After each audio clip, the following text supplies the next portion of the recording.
ल मकैबारी dram dram अब गाइजहरू बाँदरले केही पनि राखेन। यस्तो छ अवस्था यी।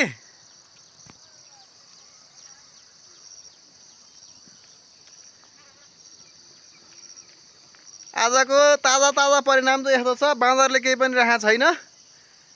बिहानदेखिबाट झुम्मे झुम्मे छ बाँदर। यतापट्टि पनि उतापट्टि पनि माथि पनि तल पनि चारैतिर घुमिरहेको छ बाँदर। बथान छ 500 वटा भन्दा बढी बाँदर छ।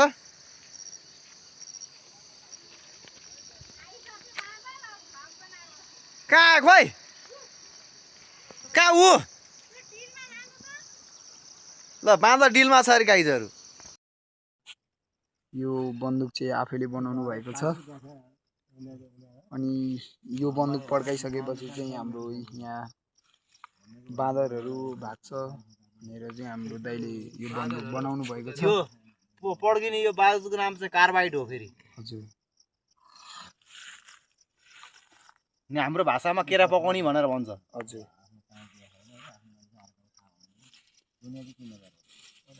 तामाङ भाषाबाट चाहिँ मोसे पकाउने भन्छ रे यसलाई। जे पकाउने भन्यो नि एउटै हो। तर पकाउन चाहिँ पकाउने नै हो। पकाउनु हो। मलाई भन्ने बोल्दै बोलिरहेको छ। अनि चाहिँ विभिन्न प्रकारको सामान हालेर यसलाई पड्काउँछु भन्ने एउटा पड्काउन लाको फुस्को लाको बेजत हुन्छ त्यति हो। यिनी कुर्नेको अन्य भन्दा अटो त्यही त है। अहिले पड्काउने बेला फुस्छ गरेर फुटुच्छ कालो झोला धुवा भन्छ अनि दाइले चाहिँ यो के को पाइपबाट बनाउनु भएको? यूपीवीसी। यूपीवीसी।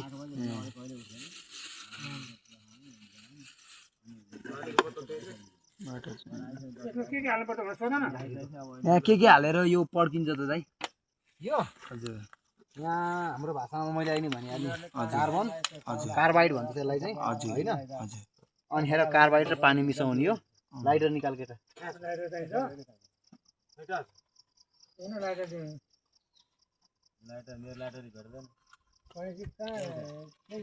दाइले चाहिँ विभिन्न सामान जुटाएर चाहिँ यस्तो बबाल बन्दुक बनाउनु भएको छ।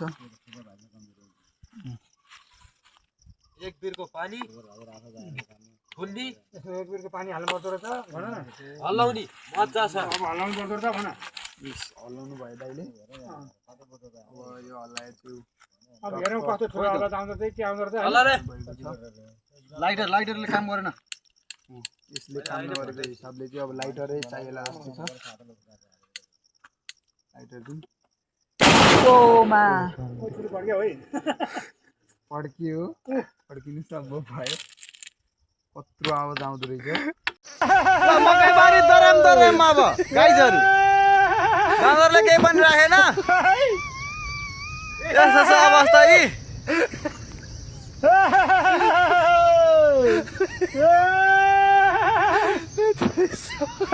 आजको ताजा ताजा परिणाम चाहिँ यस्तो छ, बाँदरले केही पनि राखेको छैन।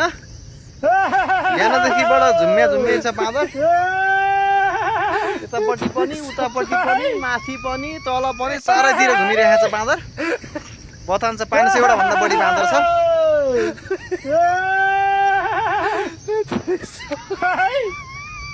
कहाँ खोइ कहाँ ऊ ल बाँदर डिलमा छ अरे गाइजहरू।